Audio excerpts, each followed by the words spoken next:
Radio Éxito Educativo con Víctor Núñez. Wait. Okay, now, from the beginning.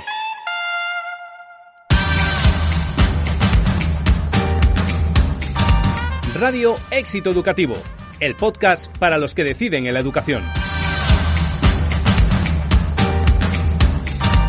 Con la colaboración de School Market y el grupo CEFUDIMA. Bienvenidos al programa 23 de Radio Éxito Educativo, el podcast de los que deciden en la educación. Este podcast se lo dedicamos a toda la comunidad educativa que padece los contraproducentes vaivenes políticos y la falta absoluta de consenso para poner de acuerdo a la clase política en un tema que debería superar inmovilismos y sectarismos ideológicos.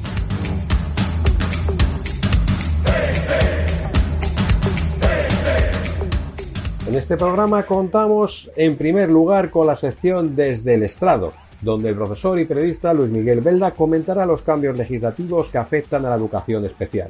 Continuaremos con el Pupitre Digital, donde entrevistamos al profesor y filósofo Gregorio Luri, autor del libro La escuela no es un parque de atracciones. Luri es toda una referencia en el mundo educativo y una de las voces más críticas contra muchas de las tendencias pedagógicas que se tratan de imponer en la escuela actual. Nacido en Azagra, Navarra, en 1995, reside en el Masnou, en Barcelona, desde 1979. Maestro de profesión, obtuvo la licenciatura en Ciencias de la Educación y el doctorado en Filosofía en la Universidad de Barcelona. Ha publicado numerosos libros de filosofía y pedagogía, entre los que destacan La escuela contra el mundo, Mejor educados, Matar a Sócrates, El cielo prometido y Elogio a las familias sensatamente imperfectas.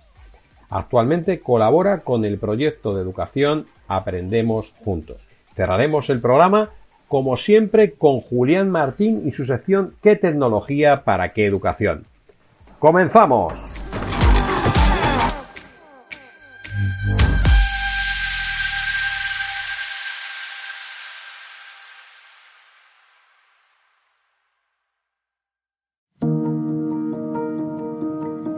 Desde el Estrado, una visión global de la educación con Luis Miguel Belda. Se lo preguntaba hace unos días a Francisco José del Castillo, que es el secretario general del Sindicato Independiente de Enseñanza y Atención a la Discapacidad de Madrid, en una entrevista en Éxito Educativo. Francisco, ¿qué piensas del plan CELA para incorporar el mayor número posible de los 37.000 alumnos con algún grado de discapacidad aquí en España que ahora estudian en centros de educación especial, pues trasvasarlos a la escuela pública ordinaria en el plazo de 10 años? Y esto me decía, las familias y los padres son los que conocen mejor que nadie la felicidad de su hijo y dónde radica una posible mejoría. La ONU señala que el derecho a la educación inclusiva es un principio que valora el bienestar de todos los estudiantes, sin exclusión.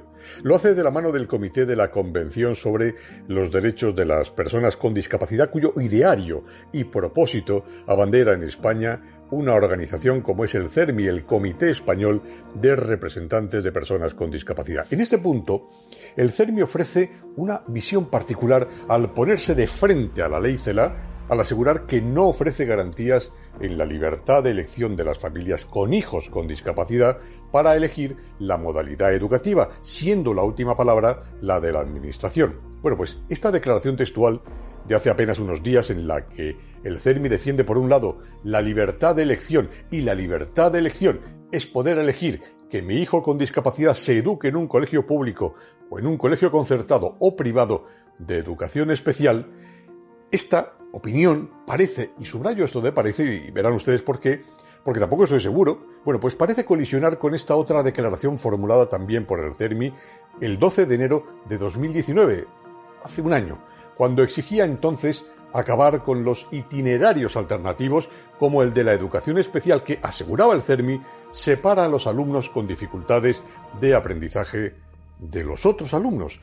El propio presidente del CERMI, Luis Cayo Pérez de Bueno, hacía suyas las denuncias de la ONU y calificaba de graves violaciones sistemáticas el hecho de que en España se segrega y excluye, son sus propias palabras, a los alumnos con discapacidad, especialmente con discapacidad intelectual, en el sistema educativo general.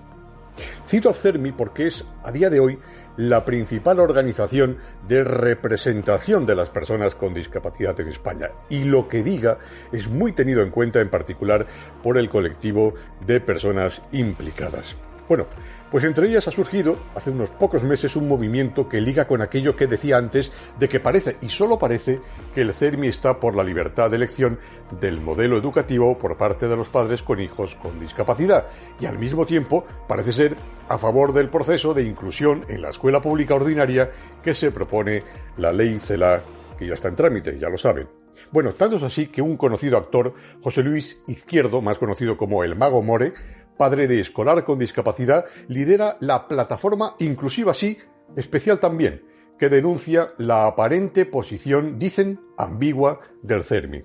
El CERMI aseguraba en marzo de este año que no pretendía el cierre de ninguna escuela especial. La ministra también lo ha dicho en estos días, pero un importante sector de familias no se lo terminan de creer.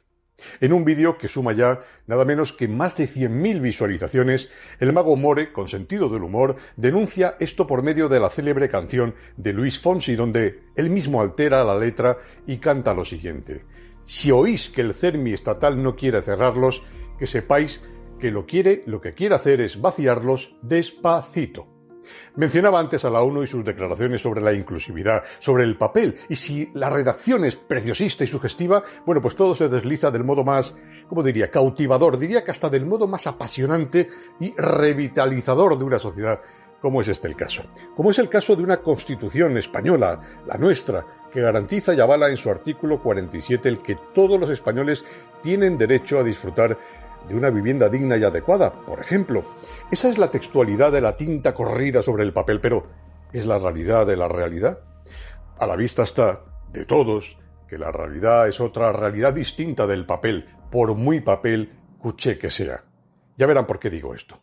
Algo parecido ocurre en esto de la educación especial.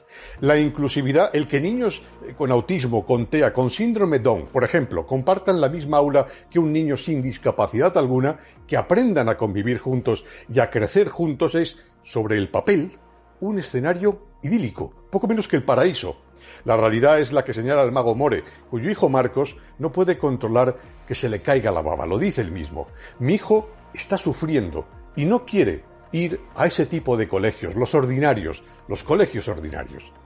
Como decía Francisco José del Castillo, los padres de estos niños son los que mejor conocen qué les hace felices a sus propios hijos, porque por delante de una inclusividad forzada creo que debe estar la felicidad de la persona.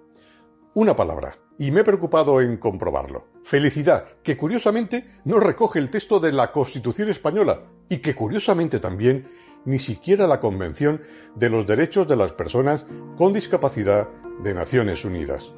¿En qué estarían pensando los redactores de tan insignes textos?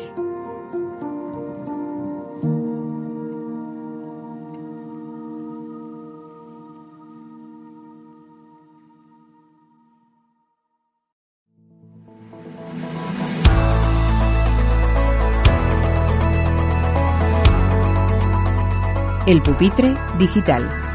Pues bienvenidos al pupitre digital, la entrevista de Radio Éxito Educativo, donde hoy contamos con Gregorio Luri. Muy buenas tardes, Gregorio, y muchísimas gracias por acompañarnos. Buenísimas tardes, aquí estoy con un sol espléndido y el mar Mediterráneo al fondo, o sea que no se puede estar mejor. Y por supuesto, en muy agradable compañía, claro. Eso está muy bien decírselo a los que estamos en Madrid, en la ciudad. A ver, ya sabes tú que perversos los poetas. Eso, hemos empezado con un golpe bajo, ¿eh? Bueno, pues muchísimas gracias, Gregorio. Es un placer contar contigo. Sí. Y bueno, pues la primera pregunta es obligada. Estamos justo en pleno debate, en plena polémica tras la tramitación de ley de la famosa ley CELA. ¿Qué opinión te merece y en qué situación va a dejar a la educación en España? Sí.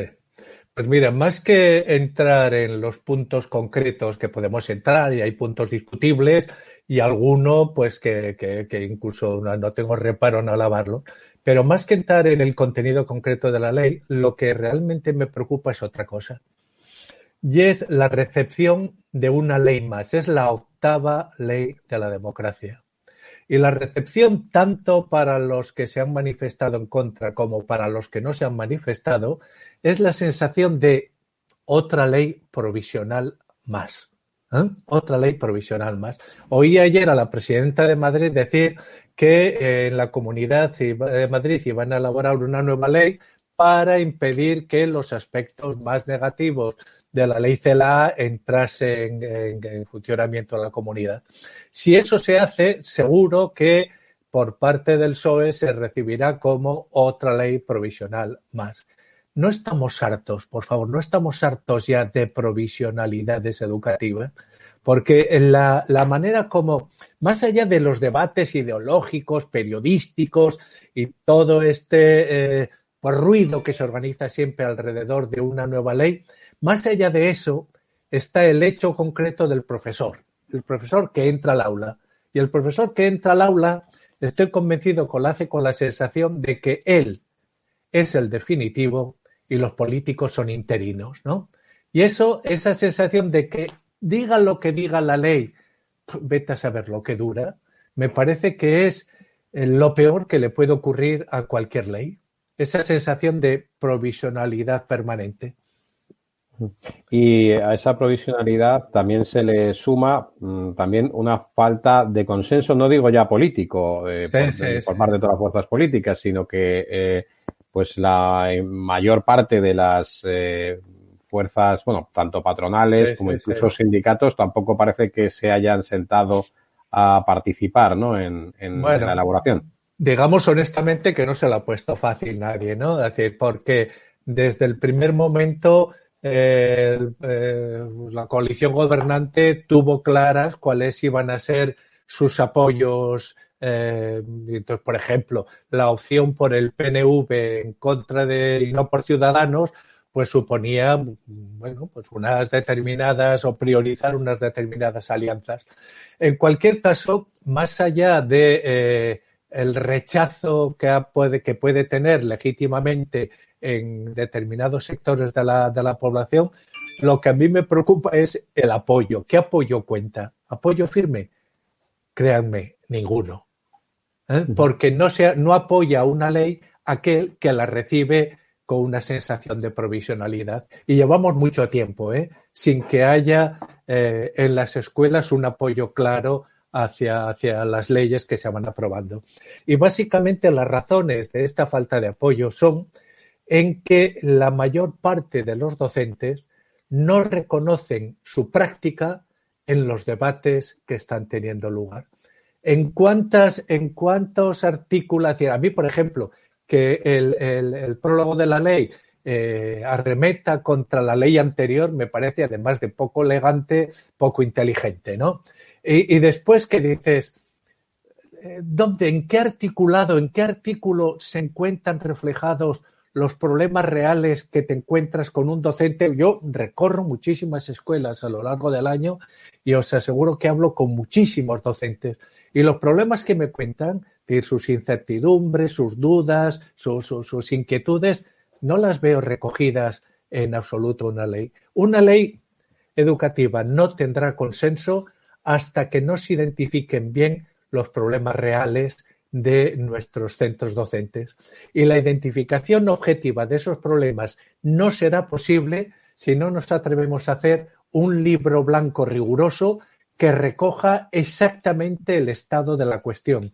¿Dónde están los miedos? ¿Dónde están las inseguridades? ¿Dónde están los puntos en los que vemos que las divergencias, las trayectorias divergentes entre nuestros alumnos se marcan con más claridad? Mientras no centremos el debate en las preocupaciones reales, me parece que será muy difícil que tengamos una ley con apoyos efectivos. Su último libro tiene un título más que elocuente: La escuela no es un parque de atracciones. ¿Con esta ley nos acercamos más al parque de atracciones o nos alejamos? Entrando un poco más en la parte pedagógica. Es que, vamos a ver, yo no dudo para nada dudo, y además esto lo digo sin ninguna segunda intención, no dudo de las buenas intenciones de los legisladores. No los dudo, es decir, seguro que tienen las mejores intenciones, pero esas mejores intenciones no tratan el que para mí es el problema fundamental de la situación del presente. Yo creo que más allá de esta sobredosis de buenas intenciones está la realidad, o más aquí está la realidad. Y la realidad es bastante inmisericorde. Estamos en la situación que yo llamo de capitalismo cognitivo, en la cual el conocimiento se ha convertido en la principal fuente de riqueza de un país. Entonces, no es algo que podamos opinar o no podamos opinar, no tenemos más que dar una vuelta alrededor del mundo. El conocimiento es el nuevo petróleo.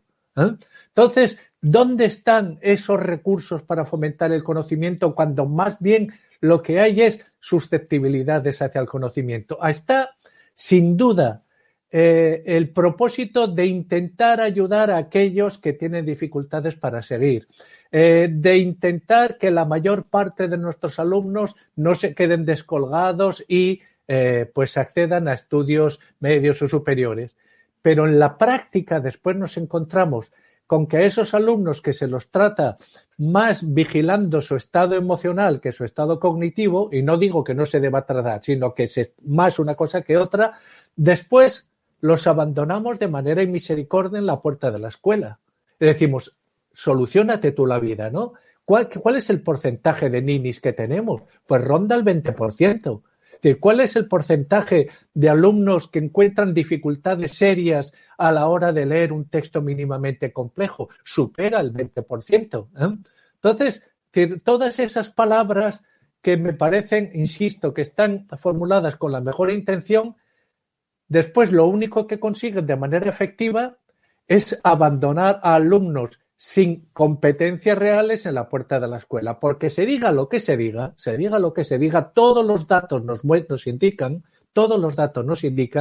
que encuentra antes trabajo el que tiene un título que el que no lo encuentra, y que en situaciones de crisis va antes al paro el que no tiene título que el que lo tiene.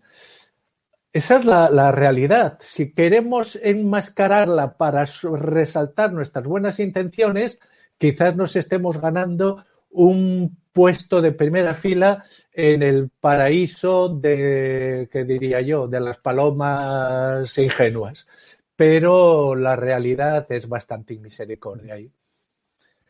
Usted también habla del conocimiento poderoso. Claro.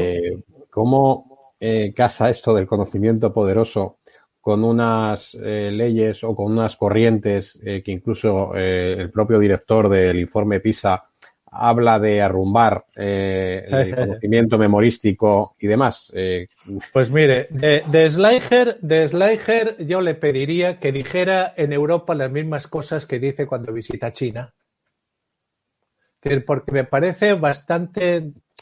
Voy a ser todo lo cauto que puedo y todo lo discreto. Me parece bastante llamativo que cuando va a Shanghái les dice que les diga por activa y por pasiva que tienen un sistema educativo magnífico, y cuando viene aquí que no estamos ni mucho menos ni en el primer escalón de la escalera de Shanghái o de Singapur o de Japón o de Corea del Sur o de Vietnam, pues nos diga que tenemos unos aprendizajes excesivamente memorísticos.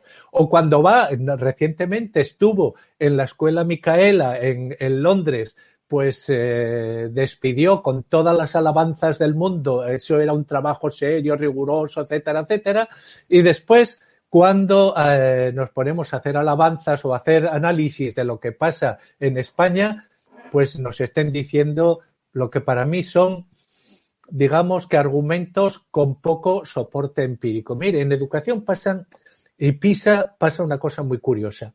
Por alguna razón nos están diciendo a los países mediterráneos que tenemos que fijarnos en los países del norte de Europa.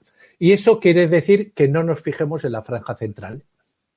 Nadie pone como ejemplo, pues qué sé yo, el sistema holandés, o el sistema suizo, o el sistema checo. ¿Por qué?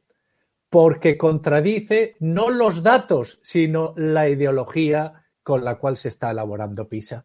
Bueno, pues eso hay que saberlo. Y con respecto a España, pues nos encontramos que las comunidades que tienen mejores niveles de conocimientos, Castilla, León o Navarra, son también las que mejores resultados obtienen en la resolución de problemas. Por algo será. Y usted en alguna entrevista ha afirmado que cuando no se memorizan las cosas, cuando no se memorizan los conocimientos, ¿a dónde van? ¿No?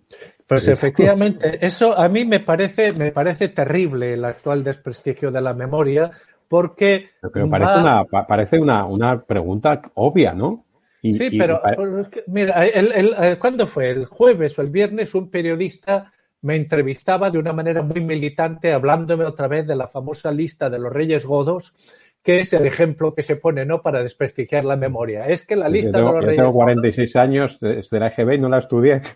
Yo le dije, vamos a ver, hay varias cosas aquí. Primero, igual no hace falta estudiar la lista de los Reyes Godos, pero sí es bueno saber que Witiza o Bamba no fueron reyes no fueron unos de los Austrias, ¿no?, unos reyes borbones. Igual no es bueno que un alumno... Jugadores de fútbol. Efectivamente. Igual no es bueno que un alumno de primaria o secundaria sepa esa lista, pero es imprescindible que un medievalista la sepa. No desprestigiemos las cosas en general, vamos a ver el contexto. Y con respecto a la memoria, además de que yo creo que la psicología cognitiva ha dejado bien clara la relación que hay entre la memoria de trabajo y la memoria a largo término, y que el desprestigio de la memoria solamente indica un desconocimiento de las aportaciones de la psicología cognitiva, yo a este periodista que me entrevistaba le hacía estas dos preguntas. ¿Conoces a alguien que quiera tener menos memoria de la que tiene? Decía, no. ¿Y a ti no te gustaría tener más memoria de la que tienes? Sí. Dice, pues bien, pues ya está todo. La memoria no es otra cosa que el residuo que deja una experiencia al pasar. Entonces, una experiencia educativa que no deje ningún residuo no es experiencia educativa. Será lo que sea, muy divertida, muy amena, pero si no deja ningún residuo no es una experiencia educativa. Y yo añadiría más. Una parte al menos de ese residuo ha de ser lingüístico, ha de ser una palabra nueva aprendida, un giro sintáctico, etcétera, ¿no? Pero es decir, si no hay residuo, no hay aprendizaje. No hace mucho, hace 3 años me parece, 2 o 3 años, en Granada estuve en un debate con el director de un centro educativo que decía con una gran jactancia de que en su centro estaban desarrollando modelos de aprendizaje no memorísticos. A mí eso me escandaliza que se diga eso, porque entonces la pregunta la tienes, es obvia, ¿no? Y si lo que se aprende no se guarda en la memoria, ¿dónde se guarda?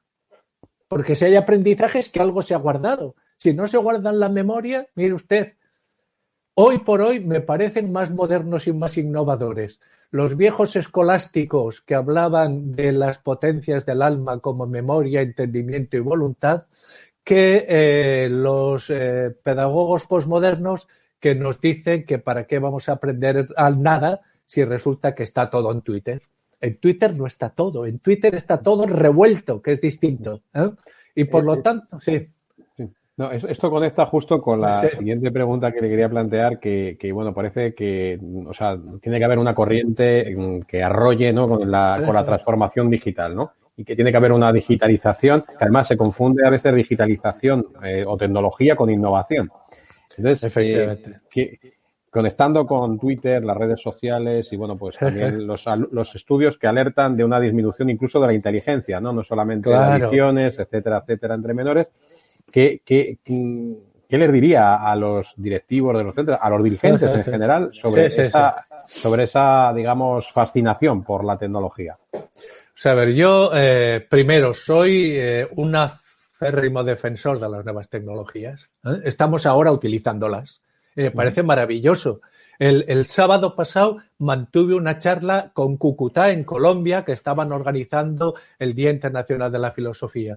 A lo largo de estos, pues desde marzo para aquí, he tenido charlas con México, Colombia, Perú, Chile, Argentina, Ecuador. Eso me parece fabuloso. Es decir, ¿cómo voy a criticar? No seré yo el que critique cuando además pues estoy todo el día trabajando con Internet. Ninguno de los libros que he escrito los hubiera podido escribir sin los recursos que te proporciona Internet. Ahora bien, hay que tener claras dos cosas. Primero, a mi modo de ver, la tecnología no es más que un conjunto de prótesis antropológicas que amplifican lo que ya somos. Pondré un ejemplo muy trivial, pero me parece que claro. Si a mí me interesa la pornografía, nunca he tenido más posibilidades de acceso a la pornografía que hoy con Internet. Pero si me interesa, como esto, pues mira, llevo varios meses inmerso en el siglo de oro español. Si te interesa el siglo de oro español, tienes portales que te permiten el acceso a obras que no las encuentras en la librería o en la biblioteca más cercana. Y eso es un lujo extraordinario. Además, pues podría poner muchísimos, un ejemplo solo, un ejemplo que me parece perfectamente paradigmático de la importancia que es completar la información técnica para manejar Internet con algo que llevas contigo y que no depende de Internet. Cuando estaba escribiendo un libro que era una especie de biografía de Caridad Mercader, la madre de Ramón Mercader, el asesino de Trotsky, hice todo lo posible por acceder en Moscú a los archivos de la Tercera Internacional, que estuvieron abiertos en tiempos de Yeltsin y ahora están cerrados a cal y canto. Y hablando con una historiadora alemana me dijo, pero hombre, siendo español tú no tienes que tener problemas para acceder. Y le dije, explícame eso. ¿Qué quiere decir que siendo español no te... Mira, tienes que dirigirte a tal persona y háblale de Cervantes, de Lope, de Calderón, háblale de la poesía tal y cual, le gusta mucho tal. Pues yo inmediatamente me dirigí a esa persona y le hice un mail larguísimo hablándole de Cervantes, de Lope, de Calderón y de, bueno, pues todo lo que... A los 10 minutos de enviarlo recibí la respuesta, dígame usted lo que quiere. ¿Qué pasa? Que las nuevas tecnologías te ayudan a muchísimas cosas, pero hay algo a lo que no te ayudan. Eres tú quien tiene que llevarlo a escribir un mail, por ejemplo, o a mantener una conversación con alguien pues que está en Moscú y que tienes que mantener una conversación al mismo tiempo educada y a ser posible que esté lo suficientemente tensionada como para que te ofrezca información. En este caso estoy hablando de un exagente de la KGB, ¿no? Eso no está en Internet. Internet te ofrece la posibilidad de contacto, pero lo que hagas tú con ese contacto depende de ti. O lo llevas dentro o Internet solamente te va a dar una mínima parte de sus posibilidades. Eduquemos a la persona en lo que es, sabiendo que las nuevas tecnologías amplificarán lo que ya son. Ha comentado algo muy importante también y que es algo que también lo ha defendido o incluso lo ha denunciado, yo creo, en distintas entrevistas, ¿no? y en sus publicaciones, ¿no? Sí. Que es también la falta de lenguaje, ¿no? Habla de que cómo se puede manejar un estudiante con menos de 500 palabras, ¿no? Entonces, ¿qué está pasando con el estudio de las humanidades? ¿Qué está pasando con el estudio de la lengua? Además, como encima, confrontando, ¿no? Que si la lengua vehicular, que si el catalán, que si el castellano, que si el resto de lenguas, que si el bilingüismo, el trilingüismo. ¿Qué visión hace de esto, de este dato terrorífico, ¿no? De que un estudiante no se maneje con un lenguaje amplio.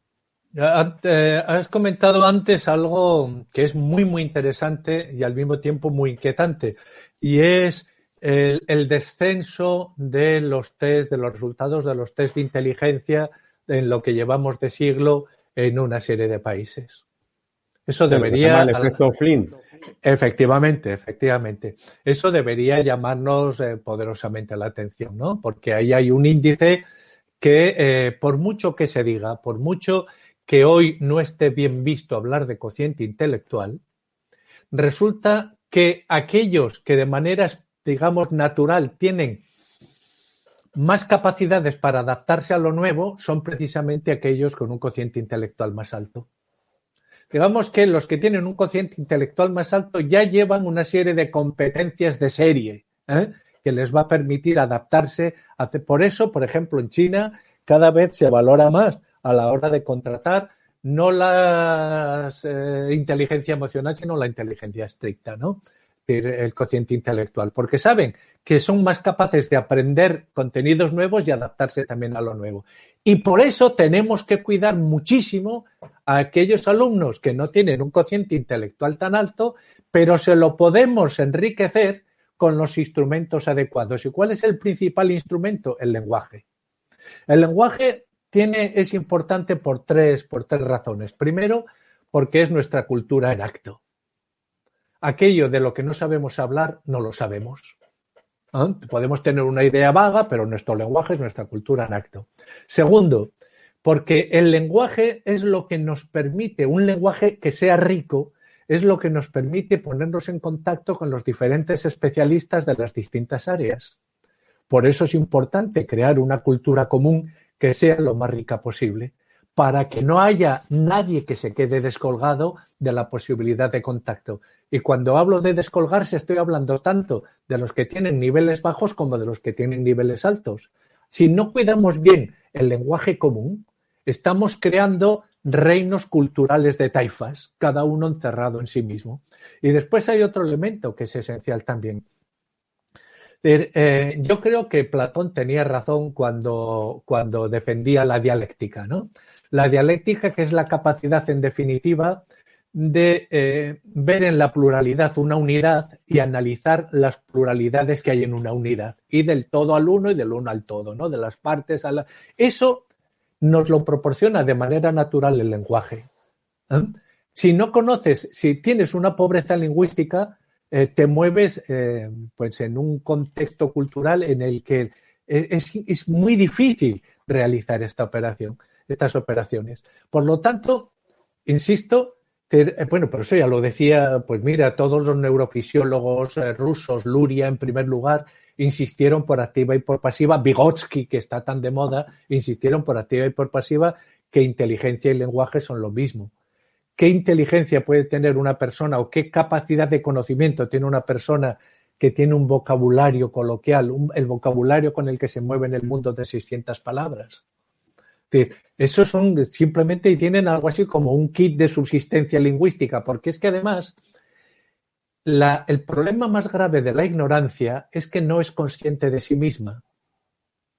Y por lo tanto, cuando tú te manejas con un lenguaje de 600 palabras, no tienes ni idea de lo que es manejarse con un lenguaje de 2.000 palabras o de 10.000 palabras. De la misma manera que un daltónico no tiene ni idea de lo que es o cómo ve el mundo un no daltónico. A partir de ahí, pues es por lo que decía antes que cualquier experiencia que quiera considerarse educativa, en su residuo ha de dejar un rastro lingüístico como mínimo, ¿no? Un rastro lingüístico, una palabra, un giro sintáctico. Y aquí podríamos entrar en otra cuestión que para mí se ha convertido casi en obsesiva. ¿Dónde aparecen las diferencias de trayectoria entre nuestros alumnos? Las diferencias más claras. Aparecen exactamente, y eso yo en Cataluña lo tengo muy estudiado, cuando los alumnos tienen que pasar de aprender a leer a aprender leyendo. Ese es un cambio esencial en los procesos intelectuales de un niño, ¿no? Pasar de aprender a leer, muchas veces crees que un alumno lee bien porque tiene capacidad para decodificar una tira gráfica, ¿no? Y entonces damos por supuesto que sabe leer.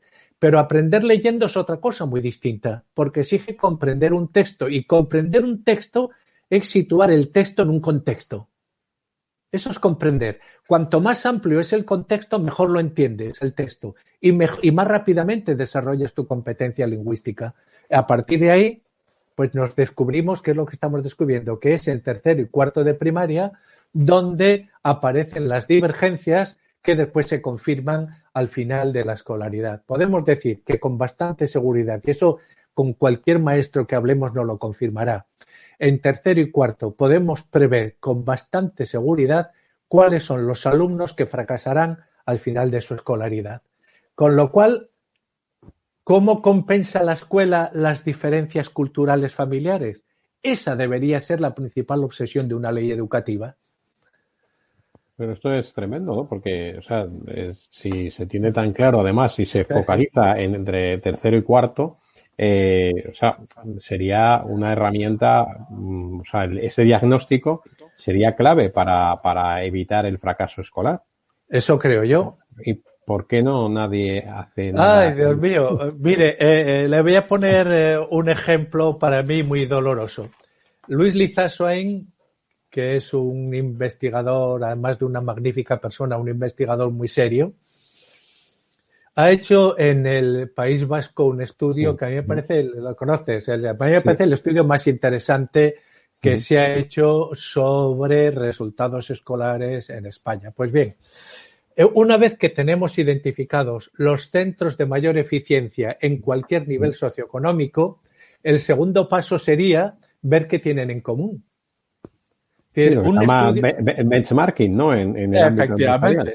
¿Qué es lo que tienen en común los centros altamente eficientes? Pues bien, ni Luis Lizasoain ni yo, que presentamos un proyecto conjunto para estudiar esto, no encontramos financiación para desarrollar ese estudio.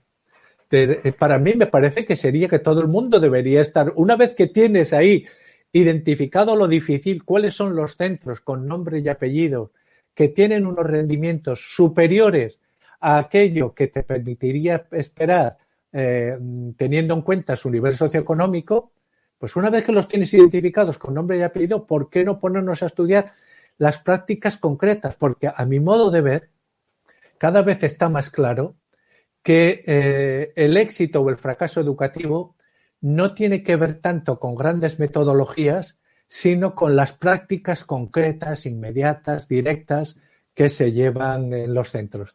Y básicamente y en primerísimo lugar con el aprovechamiento del tiempo. Sin embargo, está este estudio que habla de centros españoles que funcionan bien. Está incluso el propio informe PISA que nos dice que Soria es una provincia que podría ser un ejemplo de éxito y que tiene resultados mejores que Finlandia en algunos casos, pero sin embargo todavía seguimos viendo en los medios de comunicación continuamente y machaconamente Finlandia, tal. Se hacen misiones en los centros educativos que van a Finlandia o a Singapur o a los sitios más remotos, teniendo Soria aquí bien cerca, ¿no? O muchos de los centros que en ese estudio aparecen como ejemplos de éxito en distintos niveles socioeconómicos, además. No se trata únicamente de colegios de élite, sino que hay casos... No, en absoluto. En absoluto, porque es en que escuelas además... públicas y en barrios humildes, incluso. ¿Cómo? Claro. Es que la eficiencia no tiene que ver solo con los resultados. La eficiencia lo que evalúa básicamente es la diferencia de conocimientos de un alumno en el momento que ha entrado y en el momento que sale del centro. Y claro, si tienes alumnos que entran con un nivel de 8 y salen del centro con un nivel de 9, los resultados son muy buenos, pero el valor añadido, por utilizar este término, del centro es de 1 punto. Mientras que si tienes alumnos que entran con unos conocimientos de 2 y salen con unos conocimientos de 7, sus resultados finales serán inferiores a los del primer centro, pero el valor añadido es de 5 puntos, es mayor, es más eficiente este segundo centro, ¿no?, que el primero. Por eso es tan importante ver que efectivamente, y además eso lo comprobamos y lo sabemos todos, hay centros en barrios muy ricos que tienen unos resultados muy pobres y hay centros en barrios pobres que tienen unos resultados muy buenos, lo cual por otra parte es esencial señalarlo para dar esperanzas y confianzas a aquellos niños pobres que les están diciendo muchísimas personas que pobres, si tenéis este nivel socioeconómico no vais a hacer nada en la vida, ¿no? Se puede. Hay elementos para al menos compensar las dificultades, los niveles pobres de origen. Podríamos decir que sin ninguna duda la pobreza condiciona, pero no determina. Y ese es, yo creo, el mensaje optimista que deberíamos llevar a las escuelas pobres. Don Gregorio, hablando un poco y centrándonos también en los temas de gestión en los centros educativos, bueno, pues en países como Suecia hay un gran nivel de autonomía en la gestión de los centros. ¿Cree que en España existe esa autonomía para que los directores de los centros, los equipos directivos, puedan gestionar con eficiencia e inteligencia los recursos educativos y consigan al final mejores resultados? Aquí yo tengo una teoría un tanto especial. especial porque no la veo compartida, pero en fin, uno tiene que defender aquello que cree, ¿no? Y si estás equivocado, pues reconocerlo sin más. Yo creo que la autonomía de los centros se está incrementando y se incrementará cada vez más. Por una razón fundamental. No porque los poderes públicos crean a pies juntillas en esa autonomía, puesto que de hecho cada vez exigen más burocracia en los centros, ¿no? Sino porque son conscientes de su progresiva incapacidad para generar consensos educativos amplios. Entonces, como ante la dificultad de generar consensos educativos amplios, se está yendo hacia una mayor autonomía. Y esa autonomía se acabará imponiendo por una serie de razones. Ahora bien, hay un contrasentido enorme entre dar o incrementar la autonomía de los centros y restringir la libertad de elección de los padres. Porque si resulta que el único criterio va a ser la proximidad a casa y el centro de cerca de mi casa tiene autonomía para desarrollar los métodos que quiera, entonces me encuentro con un trágala. Si yo resulta que veo que el centro que está más lejos, pues por los métodos, por mi visión de lo que es una persona educada, por lo que sea, y ahora no estamos hablando de pública, privada, concertada, sino estamos hablando de las lógicas consecuencias de un incremento de la autonomía de los centros, ¿no?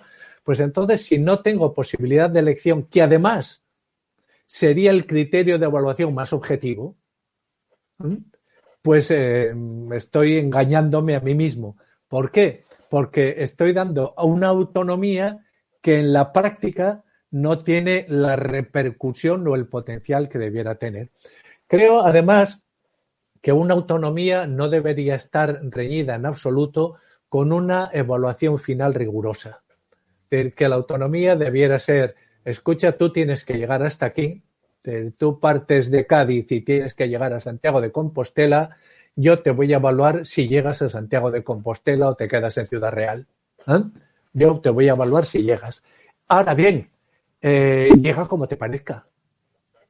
Busca los medios, procedimientos, agrupaciones, eso te lo dejo a ti, pero quiero que llegues porque si no, no tendría sentido, ¿no? Y esto obviamente significa también que hay una cultura de la evaluación de los centros, una cultura rigurosa de la evaluación de los centros, ¿no?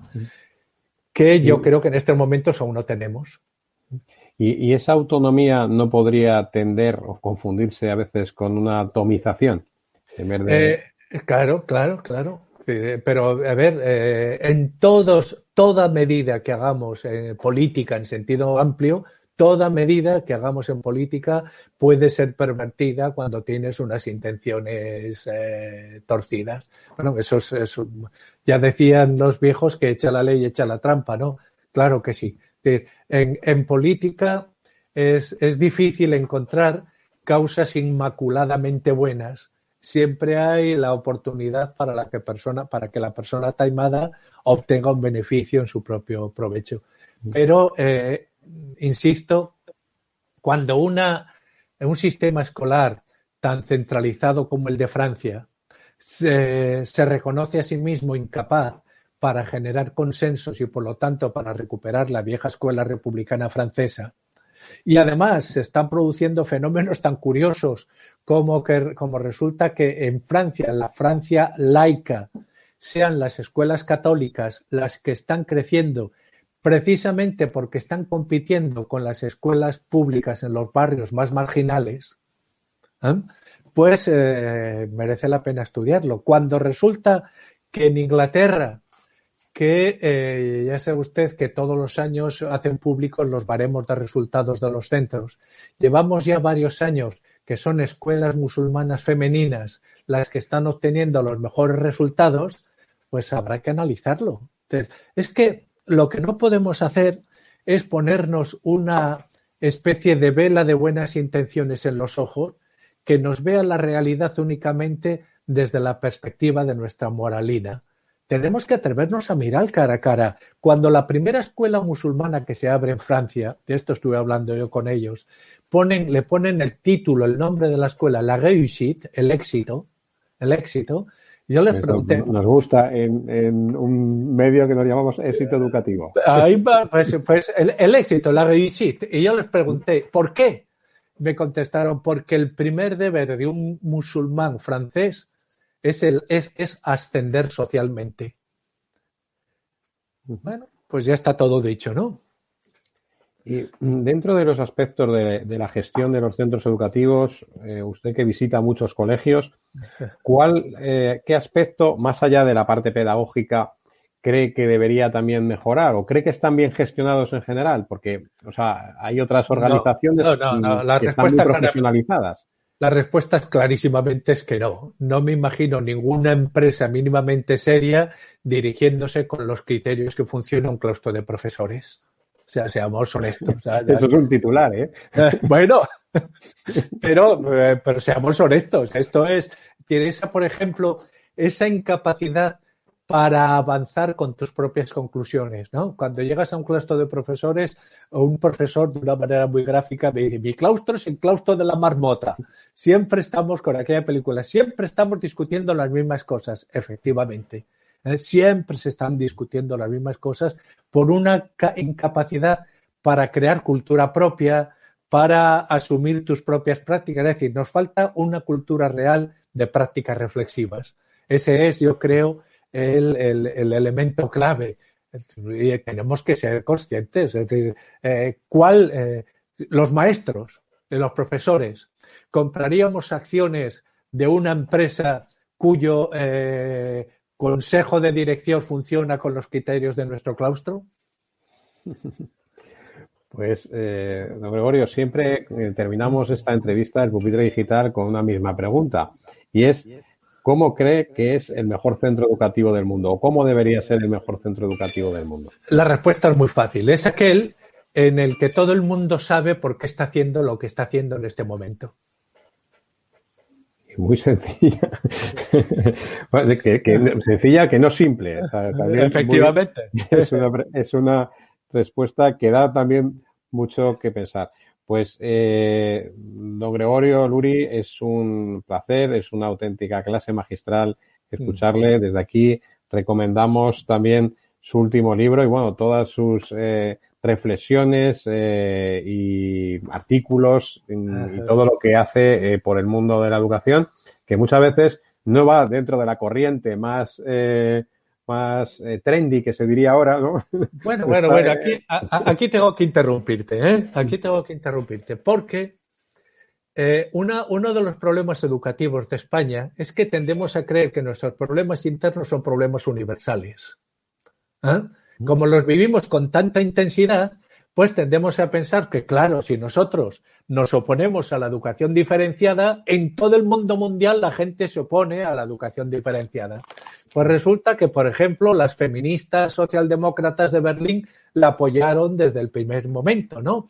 Y que Hillary Clinton en Estados Unidos, pues hasta pues, y podríamos poner otros ejemplos. Es decir, que es bueno asomar la cabeza por encima de nuestros debates y ver lo que pasa por el mundo. Estar suscrito a unas cuantas revistas de distintas partes del mundo, porque entonces ves que nuestros debates son tan endogámicos que se han creído a sí mismos que son los debates universales. No, son debates parciales de una determinada tradición pedagógica que es bastante incapaz de mirar más allá de sí misma. Y podríamos, en ese mismo sentido, podríamos hablar también de quien piensa en España, que es una corriente absolutamente también casi generalizada, de que la educación concertada es una anomalía española.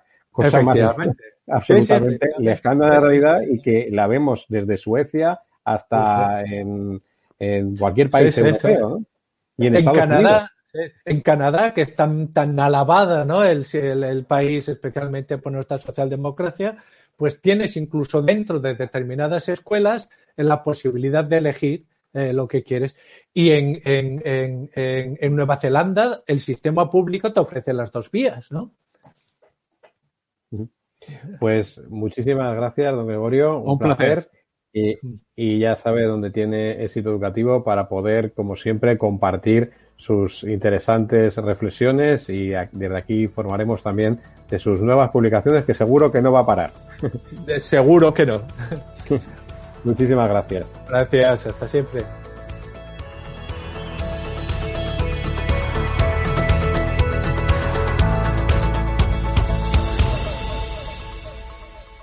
¿Qué tecnología para qué educación? Con Julián Martín.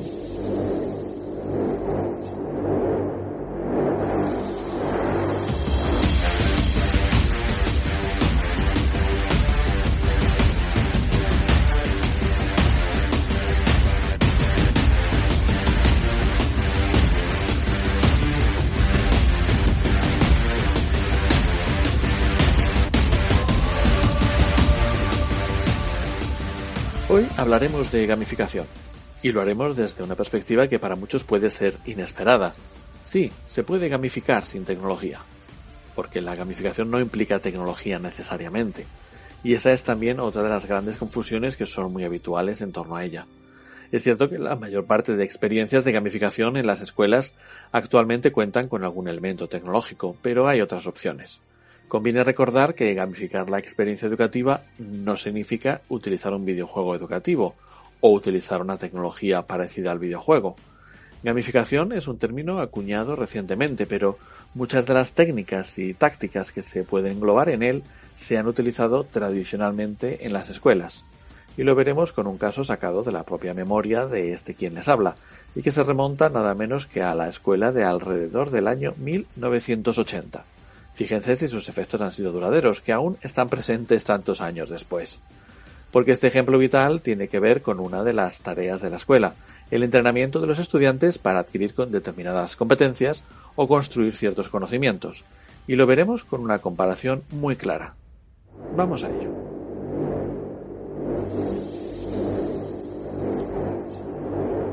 Como en las películas del oeste tan propias de la época a la que nos referimos, en este ejemplo hay un malo malísimo. El malo muchas veces sirve para hacer el contraste con el bueno, que gracias a ello se identifica y destaca.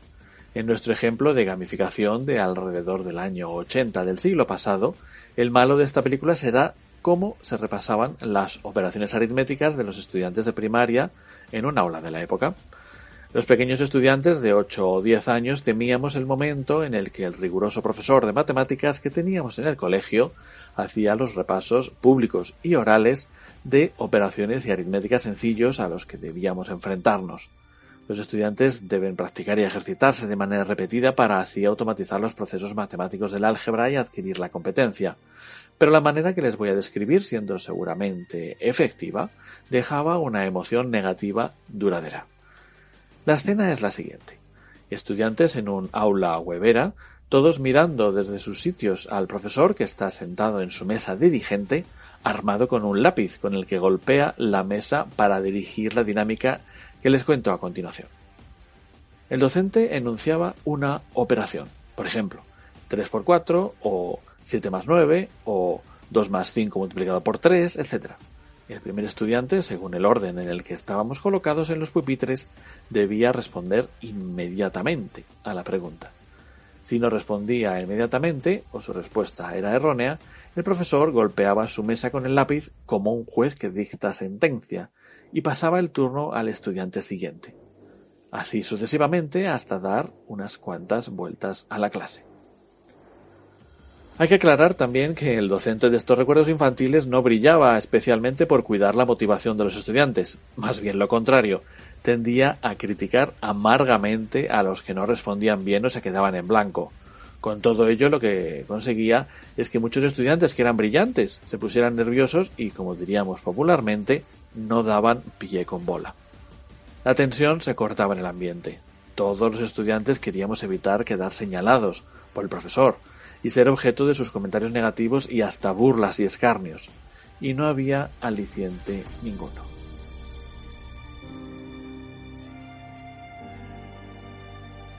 Por el contrario, aún guardo un muy buen recuerdo de lo que otro profesor diferente hacía también para fomentar la práctica repetida en sus pequeños estudiantes de la época.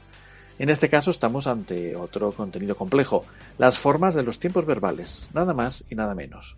Aquí la escena podría haber sido parecida al terror anterior, pero no era el caso.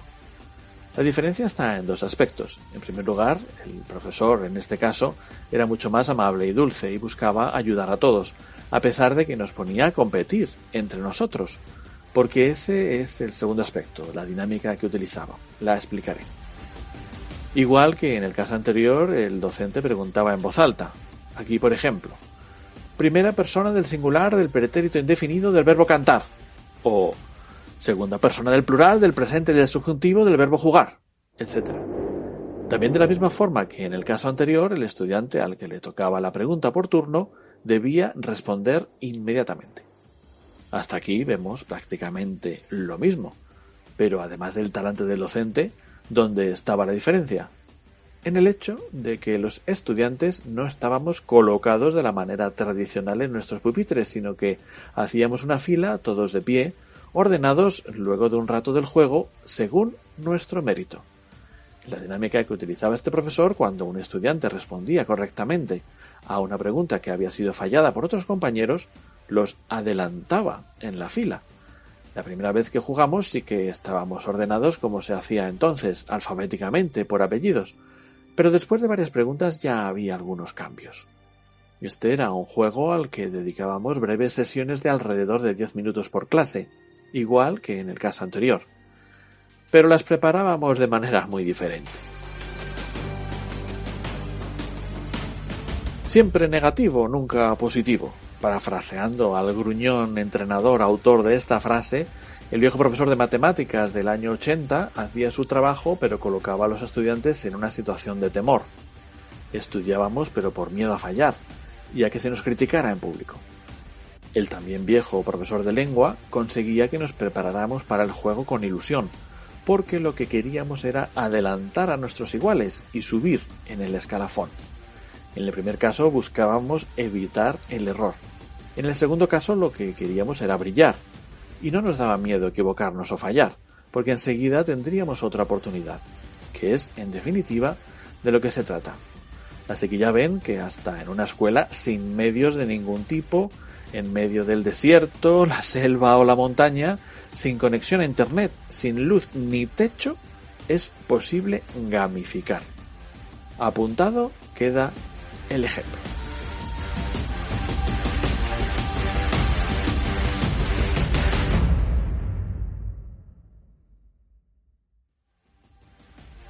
Y hasta aquí nuestro último programa. Un saludo de Víctor Núñez y el equipo que hace posible este podcast. Y como no, a nuestros patrocinadores, el grupo CEF Udima y a School Market. Muchas gracias, muchos éxitos, mucha fuerza y salud para todos.